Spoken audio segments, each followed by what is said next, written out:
Amados hermanos, muy buenos días, bienvenidos a nuestra reflexión en esta mañana. Doy gracias al Señor por esta oportunidad que me da de estar con ustedes para poder dar a conocer la voluntad de Dios a través de la palabra, la Biblia. Y bueno, nuestro propósito es poder exaltar, engrandecer el nombre de nuestro Dios y que nosotros, la iglesia, podamos ser edificados, podamos ser entendidos, diligentes y atender el llamado que Dios quiere hacernos en este día. La reflexión para hoy está aquí en Éxodo, capítulo 5, versículo 2. La pregunta que estoy usando está en la versión Reina Valera de 1960 y dice la escritura: ¿Quién es Jehová para que yo oiga su voz y deje ir a Israel? Una vez más, la pregunta para reflexionar hoy: ¿Quién es Jehová para que yo oiga su voz y deje ir a Israel? ¿Quién pregunta? ¿A quién le pregunta? ¿Y por qué aparece esta pregunta allí? Eso es lo que vamos a responder y vamos a reflexionar sobre ello. Vamos a orar, que el Señor sea quien nos dé de su guía y dirección. Muchas gracias, Padre, por tu buena, agradable y perfecta voluntad. Gracias por ser nuestro Dios. Te agradecemos, Señor, por un día habernos dado la oportunidad de conocerte. Y bueno, en esta mañana te rogamos, Señor, que nos des sabiduría, fortaleza, nos des ánimo, nos des de tu poder a través de tu Espíritu, para que podamos ser tus testigos, Señor. Ayúdanos, Señor, a confesarte con aquellas personas que te niegan, que te rechazan. Muchos, Señor, no quieren creer en ti. Te rogamos que nos ayudes a perseverar y a seguir adelante, Señor, predicando tu evangelio. Muchas gracias, Dios, por bendecirnos, por tu guía en este día. Amén. Bueno, para la pregunta de hoy: ¿quién es Jehová para que yo oiga su voz y deje ir a Israel? Para mirar los personajes, dice aquí la escritura, el versículo 1 del capítulo 5 de Éxodo: Moisés y Aarón entraron a la presencia del faraón. Y aquí en el versículo 2 dice: y Faraón respondió. O sea que los personajes que intervienen son Faraón, Moisés y Aarón. Y quien está haciendo esta pregunta aquí es Faraón. ¿Quién es Jehová para que yo oiga su voz y deje ir a él? ¿A quién le está preguntando? A Moisés y a Aarón, que habían venido ante su presencia cumpliendo la voluntad de Dios agradable y perfecta. ¿Por qué aparece esta pregunta allí? Entonces tenemos que mirar un poquito el trasfondo, el contexto inmediato. Les animo, siempre miremos un pasaje, no solamente el pasaje, sino para tener una interpretación buena, miremos contexto inmediato, contexto más amplio, contexto histórico, bueno, todos los contextos que nosotros podamos indagar, seguro que nos van a dar mucha más claridad en la interpretación que debemos estar haciendo de una forma correcta. Dice 4.28 de Éxodo: entonces contó Moisés a Aarón todas las palabras de Jehová que le había que le enviaba, y todas las señales que le había dado. Y fueron Moisés y Aarón y reunieron a todos los ancianos de los hijos de Israel. Y habló a Aarón acerca de todas las cosas que Jehová había dicho a Moisés, e hizo las señales delante de los ojos del pueblo. Y el pueblo creyó, y oyendo que Jehová había visitado a los hijos de Israel y que había visto su aflicción, se inclinaron y adoraron. Después Moisés y Aarón entraron en la presencia de Faraón y le dijeron: Jehová, el Dios de Israel, dice así: deja ir a mi pueblo a celebrarme fiesta en el desierto. Y Faraón respondió: ¿quién es Jehová para que yo oiga su voz y deje ir a Israel? Yo no conozco a Jehová, ni tampoco dejaré ir a Israel. Ellos dijeron: el Dios de los hebreos nos ha encontrado. Iremos pues ahora camino de 3 días por el desierto y ofreceremos sacrificios a Jehová nuestro Dios, para que no venga sobre nosotros con peste o con espada. El motivo que aparece esta pregunta allí es que vemos que ya empieza Faraón a ser renuente desde un principio, a ser hostil con lo que Dios había mandado a Moisés y a Aarón que dejara salir al pueblo. Aquí se resiste Faraón. Ya gracias a Dios, lo que Dios le había prometido a Moisés se estaba cumpliendo. Lo había recibido a Aarón, ya lo había recibido, le había dado una cordial bienvenida. El pueblo que Moisés había dicho que de pronto no le iban a escuchar, le escucharon, adoraron a Dios y ahora están aquí ante la preferencia de Faraón. Y le dicen, deja ir a mi pueblo.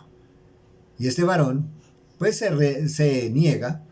No se sabe con certeza si este faraón no había escuchado realmente del Dios de Israel. De pronto sí. Pero lo que sí aquí niega rotundamente es que no lo va a obedecer ni va a permitir que Israel salga, por supuesto porque no le convenía.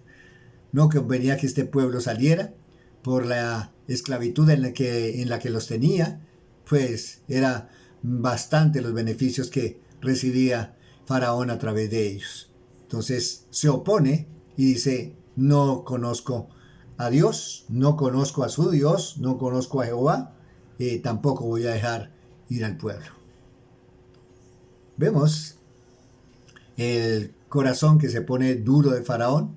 Vemos aquí desde un principio, para que lo tengamos presente, que es Faraón. Primeramente, en primera instancia, Faraón es el que rechaza a Dios, es el que niega a Dios. No lo quiere obedecer. Que no lo conozca, pues de pronto no lo conoce, pero que sabía, de pronto pudo sí saber de él. Pero aquí se niega a obedecerle. Y bueno, mis amados, esto también para nosotros que lo tengamos presente, que lo tengamos ahí muy fresquito en nuestra mente siempre, que van a haber personas de este tipo. En todas las épocas, en los tiempos de la humanidad, van a haber personas de este tipo, que van a rechazar, van a negar, que no le van a creer al Señor. Por más de pronto que se le manifieste, que se le exprese, que vean el poder de Dios, pero van a ser renuentes, van a ser duros de corazón, así como lo fue este faraón. Entonces nos vamos a encontrar con ese tipo de personas. Pero miremos algunos aspectos de la escritura. Aquí en el Salmo 14, 1. Salmo 14, 1 dice la escritura: dice el necio en su corazón, no hay Dios. Se han corrompido, hacen obras abominables. No hay quien haga el bien. Hay personas necias. Hay personas que saben que hay un Dios, pero no quieren aceptarle, no quieren recibirle, no quieren tener arte ni parte con él. Son duros de corazón. Hay tipos de personas también que de pronto no tienen esta actitud de necedad, que de pronto de una manera u otra están buscando del Señor, están queriendo conocer del Señor. Un caso de Cornelio, caso también, otros casos como el eunuco, allí en Hechos, Lidia también. Son personas que buscaban a Dios, personas religiosas que buscaban a Dios muy sinceramente. Y por esto no estoy diciendo que la persona se salva. La persona se salva si cree en el Señor Jesucristo, si pone su fe y su confianza, si cree en el Evangelio de Cristo, esas buenas nuevas que Dios ha dado para los hombres en Cristo Jesús. Si cree, oye y cree esas palabras, pues va a ser salvo y va a tener vida eterna. Pero el necio sabe, pero le es indiferente. No quiero hacerlo. No quiero obedecer a Dios, no quiero tener nada, no quiero conocerle. El Salmo 53.1 también usted puede mirar y está el mismo versículo que aparece aquí en Salmo 14 hablando del necio. También, mis amados, vemos allí en la escritura, aquí en Hechos 19, un grupo de personas que desafortunadamente por conveniencia rechazan del Señor y no quieren tener arte ni parte con él, porque habría pérdida para ellos. Pero miremos lo que aconteció aquí en Hechos 19, cuando llegó el equipo misionero con Pablo a predicar el evangelio allí. Dice Hechos 19:24, porque un platero llamado Demetrio, que hacía de plata templecillos de Diana, daba no poca ganancia a los artífices, a los cuales, reunidos con los obreros del mismo oficio, dijo: varones, sabéis que de este oficio obtenemos nuestra riqueza, pero veis y oís que este Pablo, no solamente en Éfeso, sino en toda Asia, ha apartado a muchas gentes con persuasión, diciendo que no son dioses los que se hacen con las manos. Y no solamente hay peligro de que nuestro negocio venga a desacreditarse, sino también que el templo de la gran diosa Diana sea estimado en nada y comience a ser destruida la majestad de aquella a quien venera toda Asia y el mundo entero.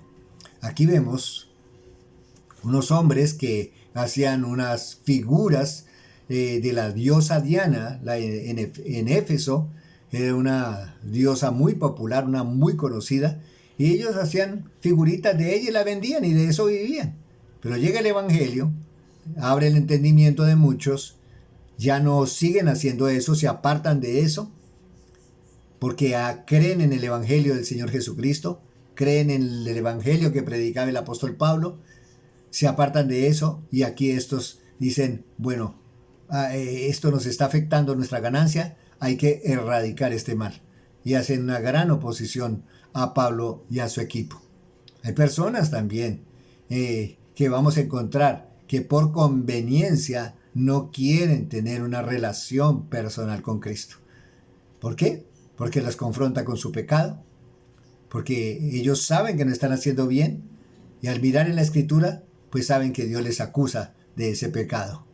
Entonces no quieren, más bien son ajenos, se distancian, no quieren tener arte ni parte con Él, entonces son indiferentes y no quieren obedecer a la voluntad de Dios.